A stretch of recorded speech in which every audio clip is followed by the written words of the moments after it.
Today is what the world calls Good Friday. Now, hey, it wouldn't be so bad if America didn't champion itself as if, they were the epitome of righteousness. I understand a lot of us do not understand secular history, and no amount of truth would ever trump tradition in your heart and your mind, because tradition means more than truth. They're just like feelings and emotions. Feelings and emotions mean more than facts in this country that we're living in. And most people, rather than functioning after facts and after truth, they would rather have, give me that old time religion, and they would rather have feelings and emotions over facts. Now, the history of all this is pretty simple. And I'm not going to go into Easter. You already know, but I'm going to give you history. The Greeks, being a monolygamous society, one of the first monolygamous, they didn't start that way, but now they did end up that way. And the Romans end up adopting everything that the Greeks had for themselves, because nothing originated with the Romans. I don't care how they try to spin it in history. A lot of this philosophy, wisdom, and understanding, it actually comes from the Romans. That's just not so. The Romans stole everything just like America does. And America is nothing but a providence of Rome. You just have to open up your eyes and see. But for those of us who are just not interested in the signs of the times and things that are going on today, wisdom is too high for a fool. You don't care. As long as nobody disturb your little world and stuff, yet it's being disturbed, hey, that's your prerogative stuff.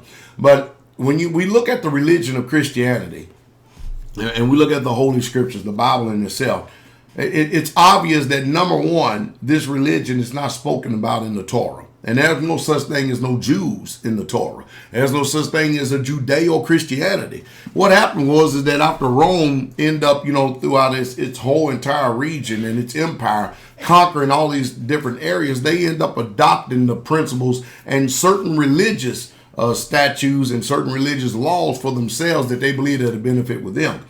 And of course, the Israelites were being persecuted all across the world. They were being enslaved. They were being in captivity. The women was being raped and robbed. The men were being killed. And what they did was they end up taking these people, assimilating them into their culture. And then after a few generations, the Israelites forget who they were. And so the Most High, Yah, not forgetting who his people were, he would raise up people in every successive generation, just like he done with me. That would put a defibrillator on our mind and remind us who we are. Because I don't care what these people say out in the world, Israel, real true Israel, is scattered throughout all of the world. Not just America, but all of the world. And that's just a fact. But what happens is that now, we've over here in America, which is ran under Roman rule, Roman law, under the Constantine religion of Christianity, Roman Christianity. And that's what it is. Christianity is a religion of Rome. It has nothing to do with this book whatsoever at all. But people don't care. So the same pagan gods that the Babylonians, the Assyrians, the Greeks, and the Romans were worshiping and serving in their day, and they believed that they were right, the Americans are repeating the same mistake again themselves, and they don't care. So therefore, they can go out and chase a rabbit that doesn't lay any eggs, and they can teach their children, Easter, it's fertility rites. What in the world does a rabbit, which is an unclean animal, forbidden to be eaten according to the rules and the guidelines and the instructions of the Torah? Leviticus 11, go read yourself. I know how that all these pagan religions, these heathen religions, seek to pervert and deceive your mind by making everything clean. But you keep on following their rules and guidelines and their instructions. Follow their rules, and you're going to continue to stay sick. Disease is going to continue to keep amassing among you if you just continue to keep living like the Romans. Don't follow the philosophy, when in Rome, do as the Romans do, because you're going to end up suffering the same thing that the Romans do.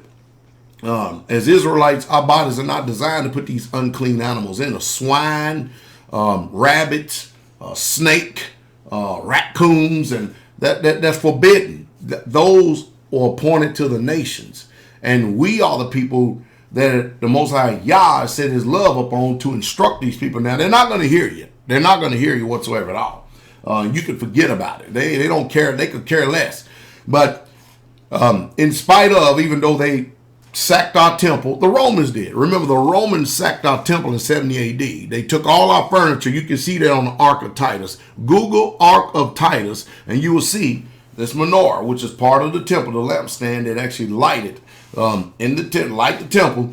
You're going to see the Romans took that, and so therefore they took the books, and then they came up with their form of religion called Christianity there in the 2nd and 3rd century. And this is what end up being ruling the world today, and so therefore the whole world is monolygamous because of the rule of Christianity. And of course, again, people don't care about truth. They don't care about facts. All they care about feelings and emotions. But I care about truth and I care about facts. So Pastor Dow will not be celebrating Good Friday. Neither will I be partaking in the festivities of it, but I will sit and watch the pagans today and be literally utterly appalled at how can the people who champions themselves and perceive themselves to be so-called intelligent, how can you sit up there and take this book that mentions a word one time, Easter, and it mentions right there in the New Testament, because they hate the Old Testament, but it mentions right there in the New Testament Passover anywhere between 26 and 28 times, and yet you forget all about that.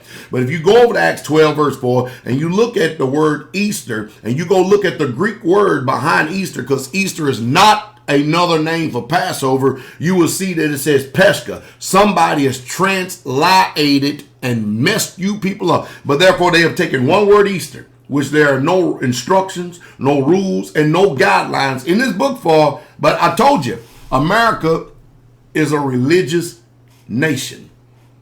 They care about religion. And religion may work for you. If religion works for you, and you love that old-time religion, be the best religious Christian you can. But know this, you can't serve two masters. You're strangers. You can't serve Yahweh the Elohim of the universe, who you call God. You cannot serve him and serve Mammon. There's no way. But know this, after you get finished serving your good old time religion, I don't care how religious you are, I felt, whoa, I don't care how much you get, hey, don't let that, go ahead and be deceived you want, you will lift your eyes up in a living, burning hell. And how can you escape the judgment of Yah? How can you? I tell you what. But anyway, the pagans are going to be putting forth rabbits chasing eggs. And you're going to watch these people worship the sun as it come up. Watch and see. Some people are going to have sunrise service. I'm going to get up again. I'm going to try and make sure I get up again. And I'm actually going to watch the pagans up here stand on and all their temples are faced towards the east. The doors of the temple are faced towards the east. Because the sun rises in the east and sets in the west. And so they strategically placed these temples of Aphrodites, these temples of Astarte. They intentionally placed these temples with the doors faced towards the east where the sun comes up, so they can get out there picking and grinning and singing songs to the Lord. To the Lord. To Baal. But it's, hey, like I said, it's good religion. It's just bad law. But it is good religion. But it's bad law. But if religion works for you, go ahead and do it. But don't think that you're going to end up into the eternal kingdom and ruling with the Messiah when he comes in his kingdom. Just know this. You worship devils, you're going to go to the same place where devils are. You can choose to put this information out of your mind all you want, because I know you will not. You know you will not go study. But all you Christians out there, I vigorously challenge every last one of your bootlicking pastors to this truth right here to see if it's so. And if they don't accept, then you know that not only have they bitten and ate of the fruit of lies, but you love them themselves. I'm telling you, they're going to be out there picking and grinning. They're going to be picking and grinning, watching the sun come up, singing songs to the Lord. Anyway, all right, let me try to keep myself. All right, let me keep myself. But hey, the pagans are celebrating Good Friday, so therefore, notice, it's a federal holiday. So therefore, the banks and the post office is shut down. How much more proof and how much more information do you need to know that America is a religious, pagan, heathen, satanic, devil worshiping, Hasatan worshiping nation. What more do you need? What more proof? Anyway, hey, just thought I'd make another attempt because talking about Easter just simply ain't gonna get it. Remember, the rabbit is unclean, and you're charged not to worship the sun or the moon like the Muslims do the moons, or that rock that's over there in where they make a pilgrimage over in Mecca. Stone worshippers. Most people don't even know the history of Muslims. Muslims, until Muhammad came, they had a god for every day of the year. And so they pretty much narrowed it down to one, the Kaaba stone. And they say they use that stone, or they use that as the center of what they call Mecca, or the universe, or whatever it is, or the earth. And they just use that to look to God. No. Yah is a spirit, not a stone, not a rock. And they worship him as worship him in spirit and truth. Now, hey, Muslims, don't get mad at me. If you want to do that, have fun. But know that you've heard from a Hebrew who have told you the truth. It may be good religion, but it's bad law. Just like with Christianity. Oh, it's good religion, but it's bad law. It's not the Torah. It's not the instructions of this. And the Messiah, Jesus, he don't approve of nothing that you pagan Christians do or sanction, nor does he approve of anything. He could care less about the laws of America, and he surely don't care nothing about Muslims. He is the Yahweh, the Elohim of the Hebrews, and that's the truth. And that's the truth straightway.